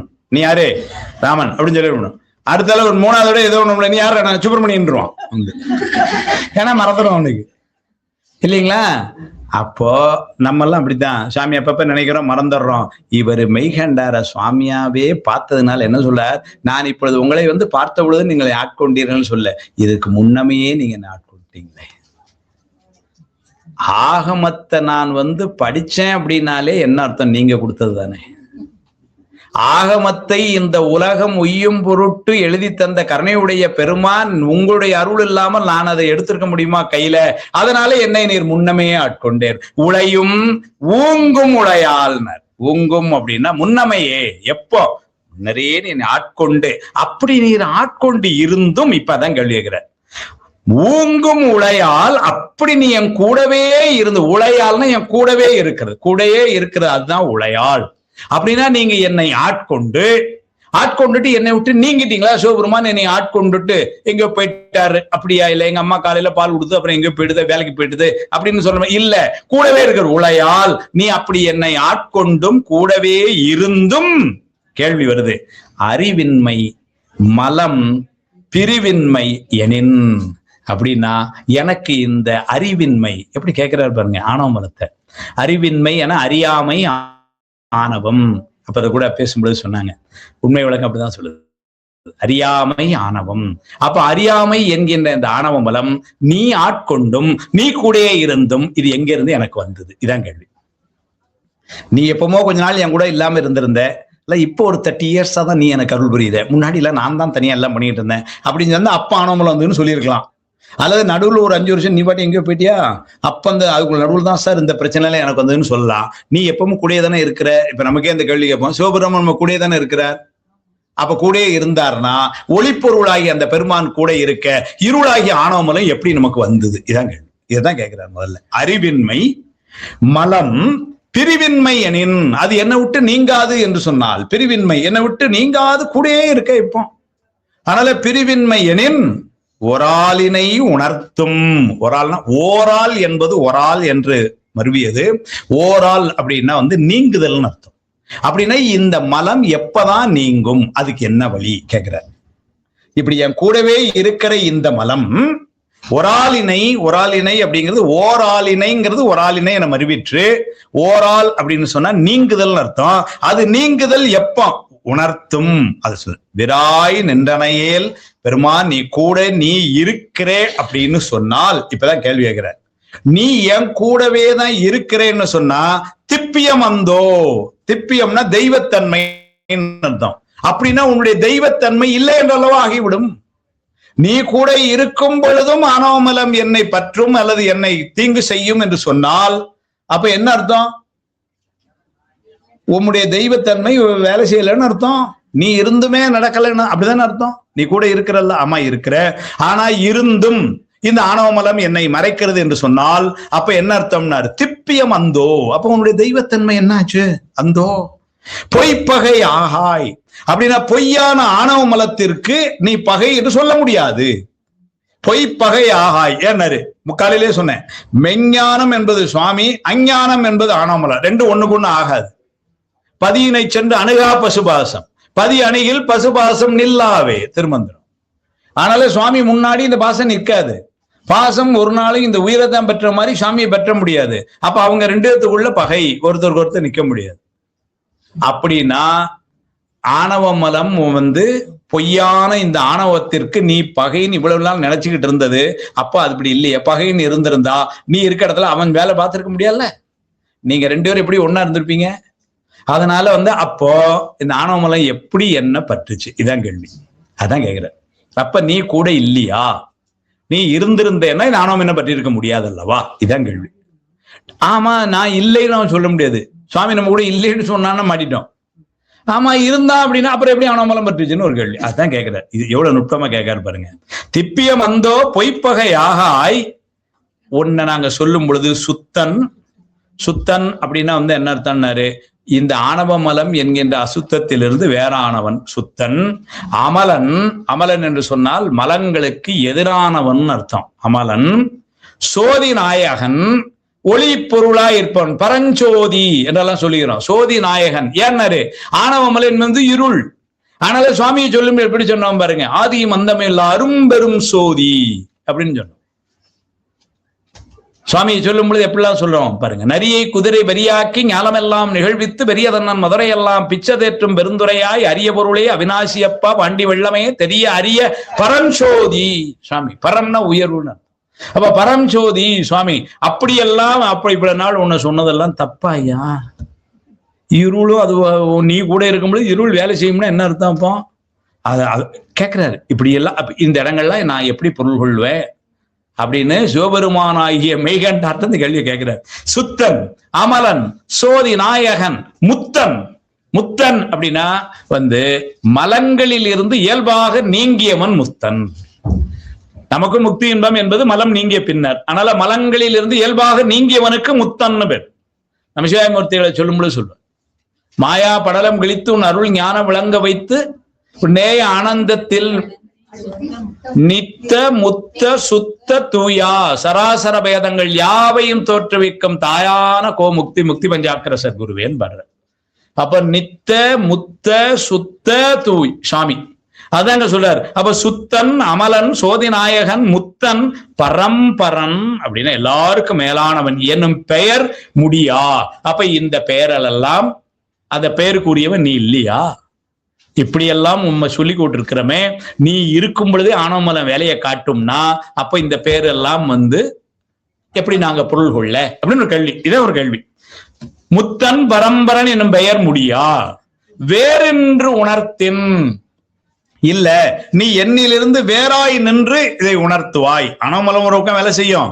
நீ இப்ப டாக்டர்கிட்ட போறப்ப நம்மளோட நோய் இருக்கு, டாக்டர் சரி பண்றாங்க. எப்படி இருக்காங்க? டாக்டர் நம்மிலிருந்து வேறாய் இருந்து அந்த நோய்க்கு என்னவோ பார்த்து நமக்கு ஒரு ஊசி கொடுக்குறாங்க, மருந்து கொடுக்குறாங்க, சரியாது.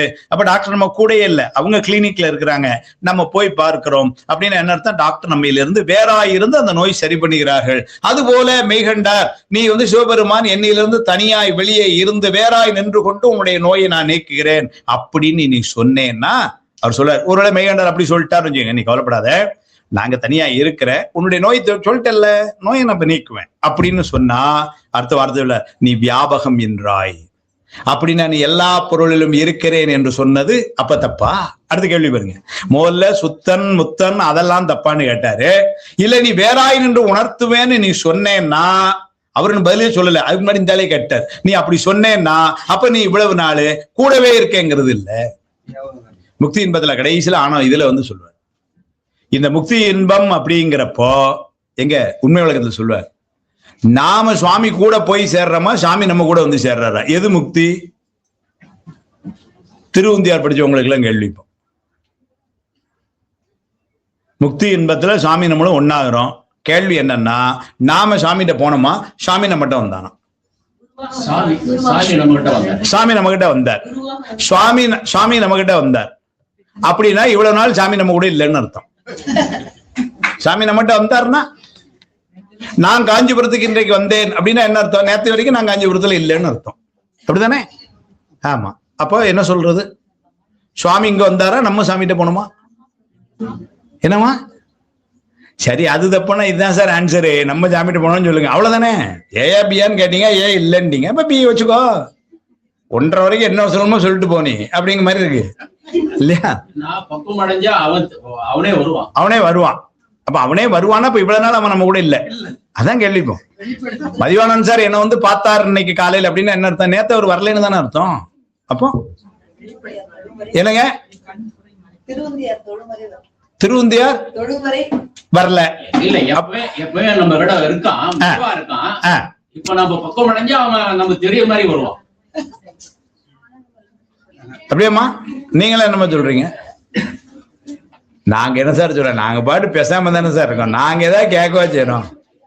ராதாகிருஷ்ணன் சார் சொன்னாருன்னு உட்கார்ந்து இருக்கிறோம். நீங்க ஏன் போட்டு எங்களை போட்டு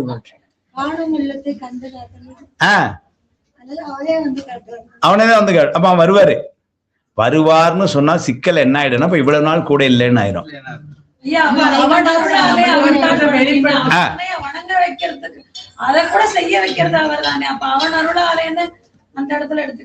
எந்த இடத்துல எடுத்துக்கிறது? என்னைக்கு நம்ம அவரை பார்க்கணுமோ இல்ல அவர் நம்ம கிட்ட வரணுமோன்னு இருக்கோ அந்த நிலையை கொடுக்கக்கூடிய தன்மையை கூட முடிவு செய்வோம் அவன் அல்லவா. அப்ப நான் இவ்வளவு நாள் அவனை கும்பிடாத காரணம் அவன் தான். இது டீல் நல்லா இருக்கு. எந்த டீலு? நான் நீ ஏற்கனவே என்ன கும்பிடல, நீதான் கும்பிட வைக்கல. எனக்கு தான் பக்குவமே வரலையா? அடே அதெல்லாம் ரொம்ப பெரிய விஷயங்க, எல்லாமே சொல்லிட்டே போறீங்க, எனக்கு புரியவே இல்லை. ஆமா ஆமா, அப்ப இவ்வளவுனா விடுவிக்க வேண்டியது அவன் வேலை. அப்ப அவ்வளவு நாள் நம்ம விடுவிக்காத அவன் தப்பு, நம்ம மேல ஒண்ணும் கிடையாது, அதானே சொல்ல வரீங்க என்று இப்பொழுது அவர்கள் சசிகலா அம்மா, அவங்க பேர் சசிகலா, சீதாலட்சுமி அம்மா சொன்னது பிரகாரம் இறைவன் மேலதான் அது தவறு, நம்ம மேல ஒன்றும் தவறு இல்லை என்று இந்த மன்றம் முடிவு செய்கிறது.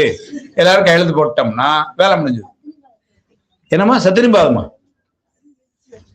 நீங்களே என்னமோ இருவினை ஒப்பு என்னமோ சொன்னீங்க, எனக்கு ஒண்ணுமே புரியல. என்னமோ இருவினை ஒப்பு அப்புறம் என்னமோ சொன்னீங்களே, என்னமோ மலை என்னமோ சொன்னாங்க, மலை பரிபாவனம், அதுவே நான் புரியலன்னு இவங்க வந்து என்னமோ சத்தினிபாதம் அப்படிங்கிறாங்க. அதான் சார், எதுக்கு சார் ரொம்ப நீங்க வாடி சொல்லிட்டு போங்க, ஏன் போட்டு. அது என்ன சொல்றாரு, உண்மை விளக்கத்துல சொல்றாரு, சுவாமி அங்க இருந்து இங்க வந்து அருள் புரிவான்னு சொன்னா அப்ப என்ன ஆகுதுன்னா, சுவாமி இவ்வளவு நாள் நம்ம கூட இல்லையான்னு ஆயிரும், வேறாய் நின்றான்னு ஆயிடும். நாம சுவாமிகிட்ட போனோம் அப்படின்னு சொன்னா அப்ப சுவாமி வியாபகமாய் இல்லைன்னு ஆயிடும். அப்ப இது எப்படி சொல்லணும் அப்படின்னா, அவன் கூட தான் இருக்கிறான், கண்ணை மறைத்து இருக்கின்ற நோய் போல இருக்கிற சூரியனை நாம் அனுபவிக்காம இருக்கிறோம், அந்த நோய் நீங்கின உடனே சூரியனை அனுபவிக்கிறோம், அவன் நம்ம கூட தான் இருக்கிறான்.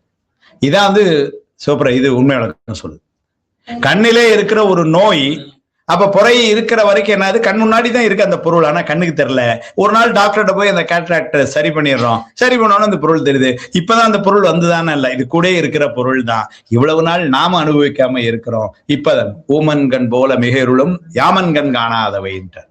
ஆனால் அதை வந்து இங்க சொல்றார். இப்ப அதை கேள்வி கேட்கிறார், வேறு நின்று உணர்த்தின் வியாபகம் என்றாய் பேரும் என்றாம் எமக்கு எம் பெருமானார்.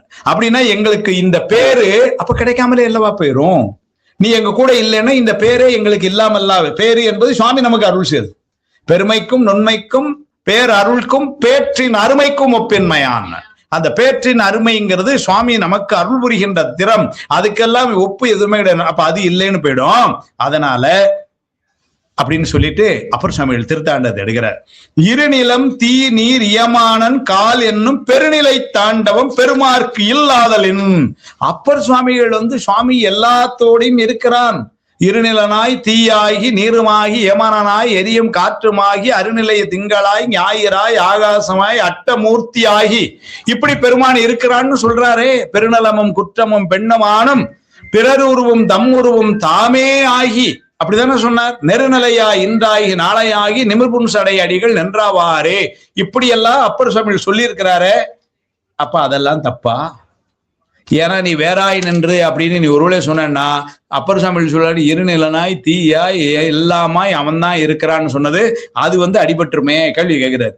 பெருநிலை இருநிலம் தீ நீர் இயமானன் கால் என்னும் பெருநிலை தாண்டவம். அப்ப நீங்க யோசிச்சு பாருங்க, அருணந்தி சிவாச்சாரியாரும் திருமுறைகள் வாழ் எவ்வளவு இது வச்சிருந்திருக்கிறார், அது ஒரு செய்தி. அப்ப கூட அவங்க கேட்டாங்க, நால்வர் பெருமக்கள் ஏன் சார் முன்னாடி வைக்கணும் அப்படின்னா, அருணந்தி சிவாச்சாரியாரே நால்வர் பெருமக்களை முன்னாடி வச்சிருக்கிறார், அதனால சொல்றேன். அதனால சீர்திரு தேவாரமும் திருவாசகமும் உய் வைத்தர செய்த நால்வர் பெற்றாலும் உயிர் துணை. அதனால அதை சொல்லி அப்ப இருநிலம் தீ நீர் இயமானன் கால் என்னும் பெருநிலை தாண்டவம் பெருமார்க்கு இல்லாதலின். இல்லைன்னு ஆயிருமே. வேறோ அப்படின்னா அதெல்லாம் வேறையா, உடனோ விளம்பலம் அப்படின்னா நீ எனக்கு வேறாய் இருப்பியா இல்ல உடனாய் இருப்பியா, அதை நீ எனக்கு சொல்லு. ஏன்னா ஒரு வகையில நீ வேறாய் நின்று உணர்த்துவாய் அப்படின்னு, ஏன்னா இவ்வளவு நாள் நீ கூட இருந்தேன்னு ஆனமலம் எப்படி வந்ததுன்னு கேள்வி. ஆனாலும் இப்ப நீ கூட இல்லை நான் வேறாய் இருந்து உணர்த்துவேன்னு சொன்னா அதுக்கு ஒரு சிக்கல் எழுப்பணும். அப்படின்னா நீ வியாபகம் இல்லைன்னு அர்த்தம். அல்லது நீ அடுத்த ஒரு கேள்வி கேட்கிறார், அப்பர் சுவாமிகள் எல்லாத்தோடும் சுவாமி உடனாய் இருக்கிறா, இருநிலாய் தீயாய் நீர்மாய் ஏமானனாய் எரியும் காற்றுமாகி அப்படின்னு சொல்றாரு. இப்ப எனக்கு நல்ல புரியுற மாதிரி சொல்லுங்க, அவன் வேறாய் நீ இருப்பியா இல்ல உடனாய் இருப்பியா, இதான் கேள்வி அப்படின்னு இப்ப கேட்கிற.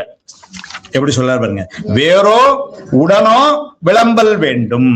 அதனால நீ இப்ப இவ்வளவு நாள் நீ கூட இருந்து வேறாய்ங்கிறது நானா எழுப்பின சந்தேகம் அவரு அருணன் சிவாச்சாரியர். ஏன்னா நீ என் கூடவே நீ இருக்கும் பொழுது இருள் என்ன எப்படி வந்து பட்டுச்சு, அப்ப நீ ஒருவேளை வேறாய் இருந்தியோ அந்த நேரத்துல, அப்படி ஒரு கேள்வி. ஆனா அப்பர் சாமிகள் சொன்னா கூட இருப்பான்னு தான் அப்பர் சாமிகள் சொல்லுது. இப்ப நீங்க எனக்கு ஒரே ஒரு டவுட் தான் சார், அதை மட்டும் சொல்லுங்க மெய்கண்டார்ட்ட கேட்கிறார். வேறோ உடனோ விளம்பல் வேண்டும் சொல்லிட்டு ஒரு அர்த்தம் சொல்றாரு. சீரி அருளல் சிறுமை உடைத்தால். அதுதான் 65 வயசு என்னவா கெஞ்சது பாருங்க. சீரி அருளெல்லாம் கோச்சுக்காம சொல்லணும். யார்கிட்ட 3 வயசுல சொல்லணும். இதெல்லாம் கேள்வி வைக்கிறேன்னா இந்த மரமண்டைக்கு தெரியல. சிறுமை உடைத்தால் கேட்கிறேன். எப்படி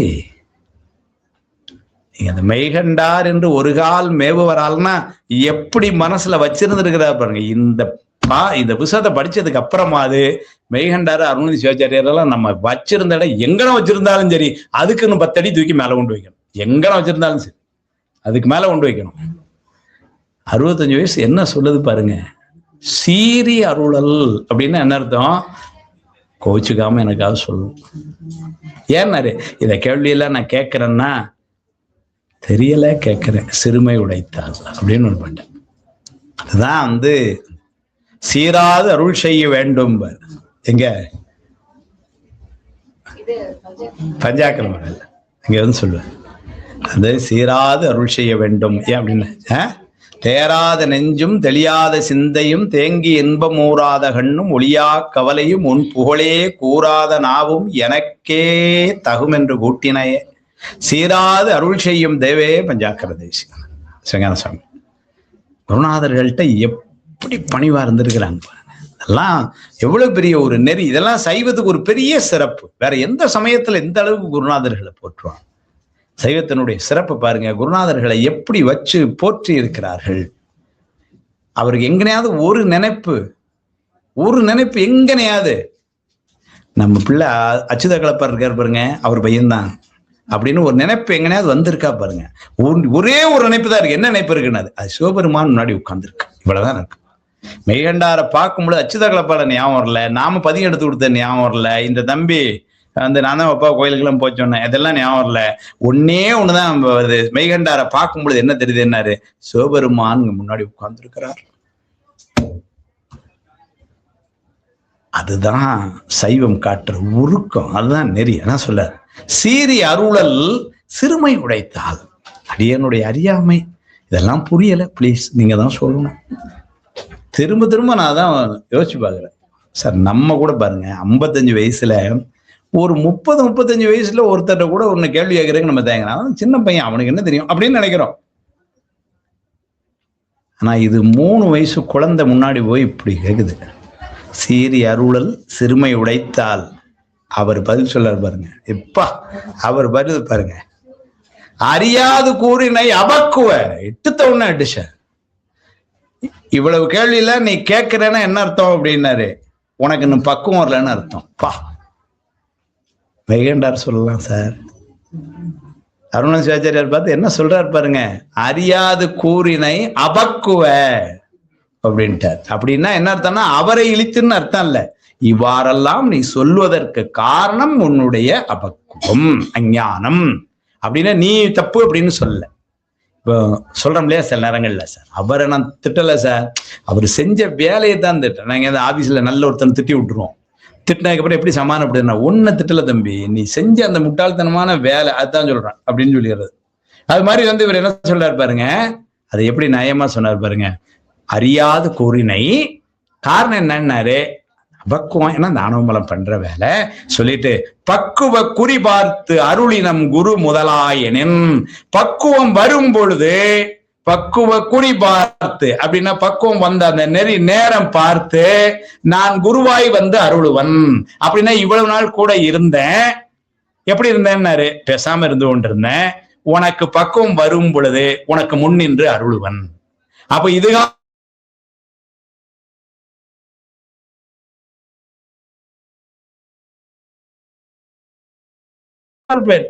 அதில் கூடுமிறை சக்தி கிள்ளி எழுப்புதல். இங்க இல்லையா, கிடந்த கிளவியை கிள்ளி எழுப்புதல் இங்க சொன்னார்ல. அறியாமை உள் நின்று அழித்ததை காணும் குறியாகி நீங்காத கோ சொல்லுச்சு. அதனால சுவாமி எப்ப வரான்னாரு, அந்த பக்கம் வரும்போது அதான் சொல்றாரு. இவ்வளவு நாள் அப்படின்னா என்ன அர்த்தம்? நான் வேற எங்கேயும் போல, உள்ளதான் இருந்தேன். உன்னுடைய பக்கம் வரும் பொழுது நான் வருவேன் வெளியே சொல்றார். பக்குவ குறி பார்த்து அருளினம் குரு முதலாயனின். அவ சுவாமி பக்கம் வரும் பொழுது அவனே வருகிறான். சுவாமி வந்து அருள் செய்யறான். ஏன்னாரு, குருநாதராய் அவன் வந்து அருள் செய்யலைன்னா எவ்வளவு படிச்சாலும் எவ்வளவு பண்ணாலும் சரி தெளிவு இருக்காது. 1 கோடி ஆகமங்கள் எல்லாம் உணர்ந்து பெருகு தபம் சித்தி எல்லாம் பெற்றும் குருவருளாலே வைத்தபடி இருக்க மாட்டாத மாந்தர்க்கு சித்த சலனமாம் தினம். சிவபோசாரம் குருவருள் இல்லை அப்படின்னா தெளிவுடைக்க சாத்திரமே சொல்லிச்சு.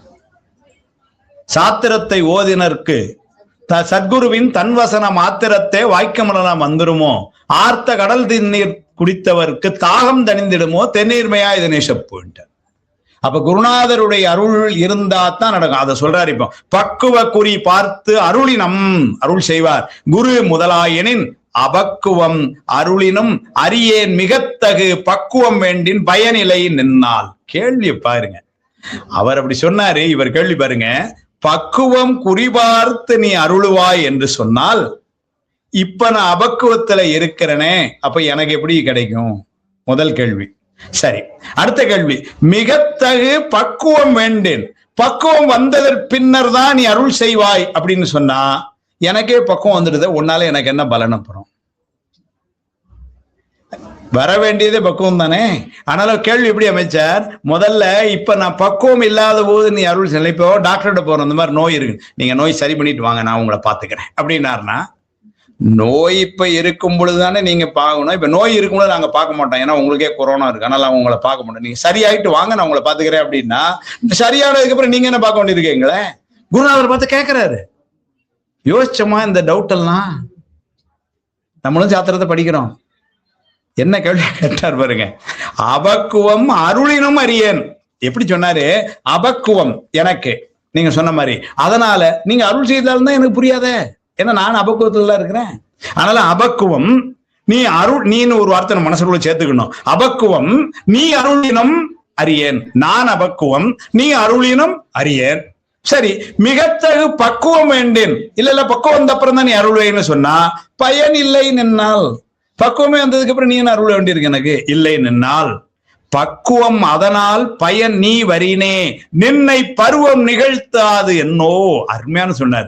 பக்குவம் வந்ததுக்கு அப்புறம் தான் நீ வருவ அப்படின்னு சொன்னா, அப்போ ஒன்னு இங்க கொண்டு வருவதற்கே என்னுடைய பக்குவம் தான் காரணம். அது அவ்வளவு பெருசாங்கிறது.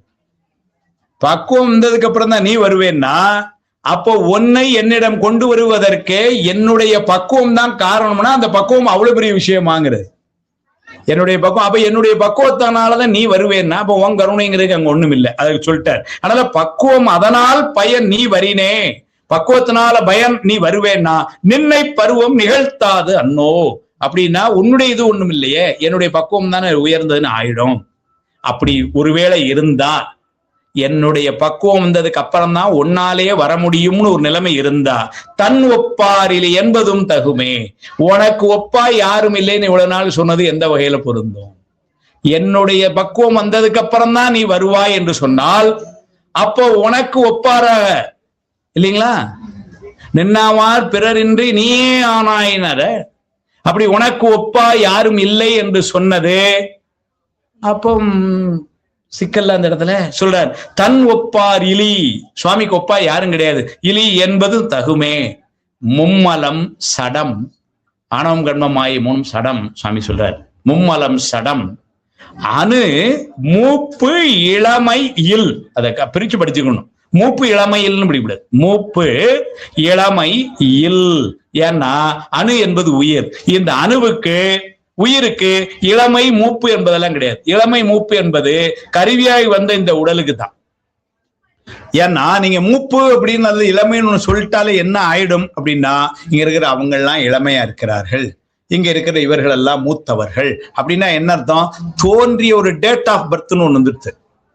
இப்ப அவங்க எல்லாம் 2005 2010 பிறந்தவங்க, 2000 அப்படி வருது. அதனால அவங்க இளமையா இருக்கிறாங்க. இவங்க எல்லாம் 1985 1975 அதுல பிறந்தவர்கள். அப்ப என்னாச்சு? அதை வச்சு நம்ம என்ன பண்ணிக்கிறோம்? இவங்க எல்லாம் சீனியர், இவங்க எல்லாம் ஜூனியர்னு வச்சுக்கணும். இது உடம்பு வச்சு. உயிருக்கு நீங்க அப்படி சொல்லவே முடியாது, ஏன்னா உயிருக்கு தான் டேட் ஆஃப் பர்த்தே கிடையாது. அதனால என்ன சொல்லிட்டாரு? அணு மூப்பு இளமை இல் நீ நின்மலன் பருவம் நிகழ்த்தியது ஆர்க்கோ. நீ நின்மலன் என்கின்ற அந்த பருவம் அது உனக்கு எப்ப வரும்? சாமி சொல்றார். உணர்வெழு நீக்கத்தை ஓதியது எனினே இணையிலி ஆயினை என்பதை அறியேன். இணையிலி என்பதனை அப்படின்னா பெருமானை இந்த நிலையை நீதான் எங்களுக்கு கொண்டு வந்து தரணும். அது சொல்ற பருவம் அப்படிங்கிறது என்ன சொல்ல பாருங்க, அவை இந்த பக்குவம் என அணு எனப்படும் இந்த உயிருக்கு இளமை மூப்பு என்பதெல்லாம் கிடையாது. அது உடம்போடு சம்பந்தப்பட்டவை. ஆனால நீர் மலத்தோடு சம்பந்தப்படாதது என்றும் ஒருபடித்தாய் உள்ள செம்பொருள் உயிர். என உயிர் என்பது மலத்தோடு உள்ள பொருளும் இல்ல, உயிர் என்பது மூப்பு இதுவும் இல்ல, உள்ள பொருளும் இல்ல. அதனால உணர்வெழு நீக்கத்தை ஓதியதெனினை இணையிலியாயினை என்பதை அறியேன். இணையிலினா உமக்கு இணையாக யாரும் இல்லை என்பதை அறியேன்.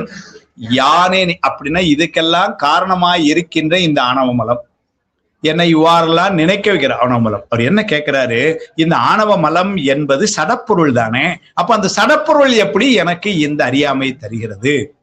ஒரு சடப்பொருளுக்கு அந்த செயல் உண்டா? பின்னாடி அதை விரிவாகவும் அடுத்த கேள்வியில கேட்கப்படுற அதை சொல்லி இணையிலி ஆயின என்பதை அறியேன். அப்ப இந்த ஆணவ மலத்தை நீக்கிறது எப்படி சொல்றார்?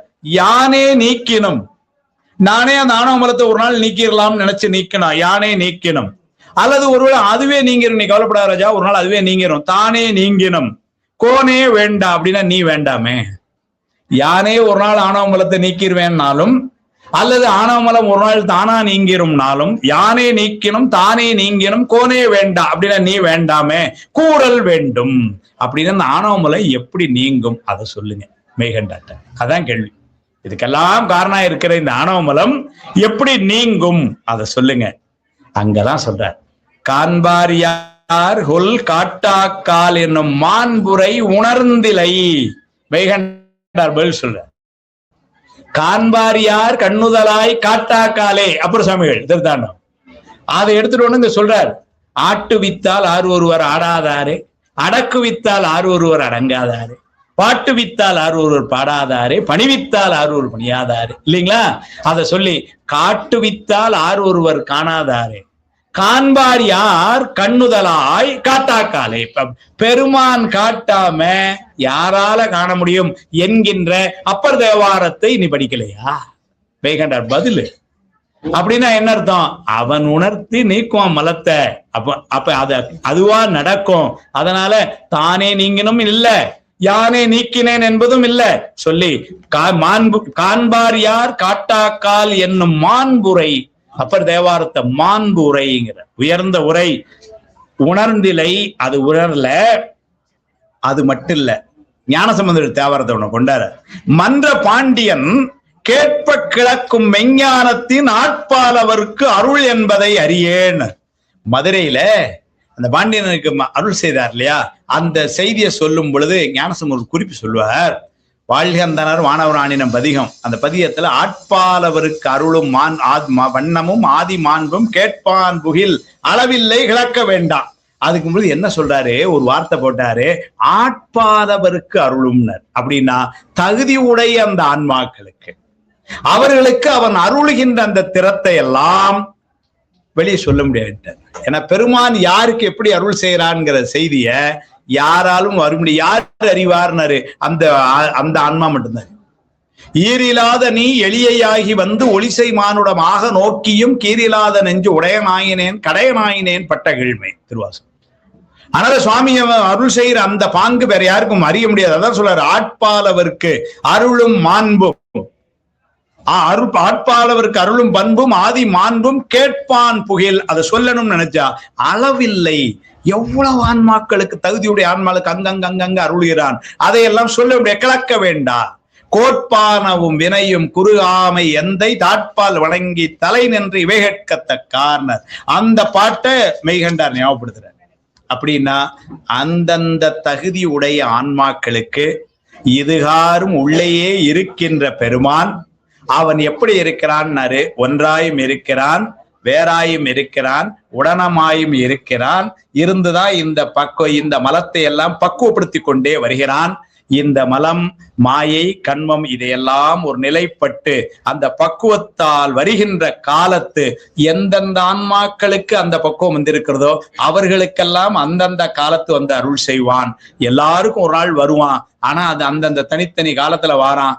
அது வர்றத வேறொருத்தரால அறிய முடியாதுன்ற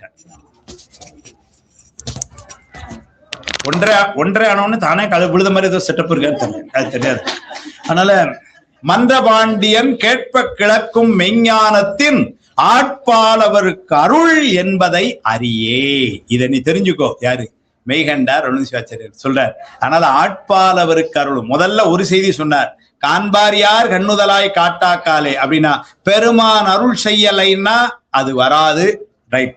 அடுத்தது தகுதியுடையாருக்கு தகுதியுடைய நேரத்தில் அவன் அருள் செய்வான். எப்படி மதுரையில பாண்டியனுக்கு அருள் செய்தானோ அது போல அப்படின்னு ஞானசம்பந்த தேவாரத்தையும் காட்டி ரெண்டையும் சொல்றார். காண்பார் யார் காண்பார் யார் கொல் காட்டாக்கால் எனும் மாண்புரை உணர்ந்திலை மன்ற பாண்டியன் கேட்ப கிழக்கும் மெஞ்ஞானத்தின் ஆட்பாலவருக்கு அருள் என்பதை அறியே என்று ஒரு பதிலை சொல்லி, அதனால இது முதல் கேள்வியா இவர் கேட்ட கேள்வியும் அதற்குரிய பதிலுமாக இந்த செய்தியை அமைக்கிறார்.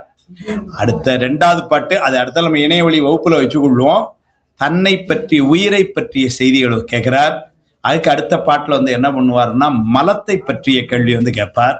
இந்த நூல்ல ஒரு பெரிய சிறப்பு என்னன்னா, ஏன்னா ஒவ்வொரு நூலுக்கும் சாத்திரத்துல ஒவ்வொரு சிறப்பு. எல்லா நூல்களும் படிக்கணும் அதுதான். ஏன்னா எல்லாம் பதிபசுபாசம் தானே சொல்லுது, எல்லாம் ஒண்ணுதானேன்னா இல்ல. எல்லாம் பதிபசுபாசம் சொன்னாலும் அதுலயும் சில நுட்பங்கள். அதுல ஆணவமலம் என்று இவ்வளவு நாள் நம்ம படித்துக் கொண்டிருக்கிற இந்த ஆணவமலத்தினுடைய காரியங்கள் அது என்னெல்லாம் செய்யும் அப்படிங்கிறத 8 காரியங்களை சொன்ன நூல் இது. வேற சாத்திரத்துல எங்க தனியா சொல்லப்படலை. சிவஞான மாபாடியத்துல சுவாமி எழுதுறார். அங்க 7 காரியம் எழுதுவார் சுவாமி. ஆனா 20 இங்க சுவாமி 8 எழுதுறார்.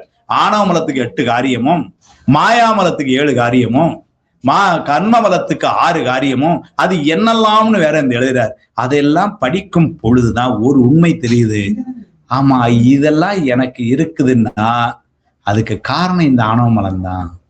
இதெல்லாம் எனக்கு இருக்கிறதுக்கு காரணம் இந்த கண்ம மலம்தான் என்று இது வரைக்கும் பொதுவாக நாம படித்த அந்த மலம் பற்றிய செய்திகளை இன்றைக்கு அது நம்மை தாக்கி இருக்கிறது என்பதனை இவர் சொல்லுகின்ற காரியங்களை பார்க்கும் பொழுதுதான். சும்மா உதாரணத்துக்கு ஆணவ மலம் தான் கோபத்துக்கு காரணம்ங்கிறார்.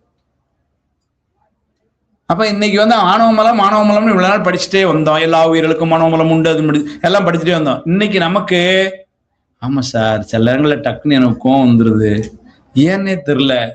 இந்த வயசுக்கு மேலேயும் புசுக்குன்னு ஒரு கோவம் வருது சில நேரம். அப்படின்னா ஏன் கோவம் வருது அப்படின்னா அது மிஸ்டர் ஆணவம் பண்ற வேலை.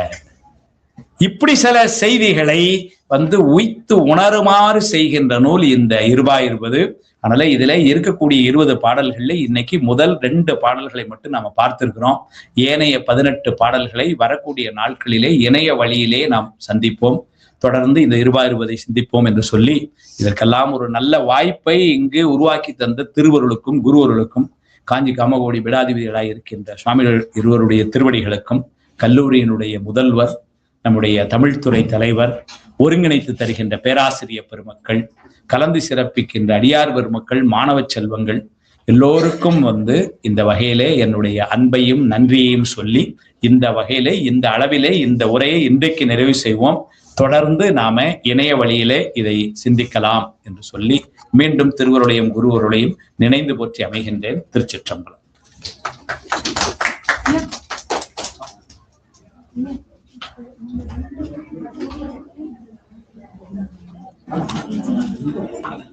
மெய்யன்பர்களே, நம்முடைய சைவ சித்தாந்த மாணவர்களே, உங்கள் அனைவருக்கும் மீண்டும் பணிவு கலந்த வணக்கத்தை தெரிவித்துக் கொண்டு, ஐயா அவர்களுக்கே உரித்தான முறையில் சிறப்பான மேற்கோள்களோடு இங்கே நமக்கெல்லாம் காலையிலே சொன்னது போன்று ஒரு தொகுப்புரையாகவும் ஒரு தொடக்க உரையாகவும் 2020 தொடக்க உரையாகவும் இன்றைய நேரடி வகுப்பிலே ஐயா அவர்கள் நமக்கு நிறைய கருத்துக்களை சிறப்பான முறையில் அதை மேற்கோள்களோடு இணைத்து வழங்கியிருக்கிறார்கள். ஐயா அவர்களுக்கு கல்லூரி முதல்வர் சார்பிலும்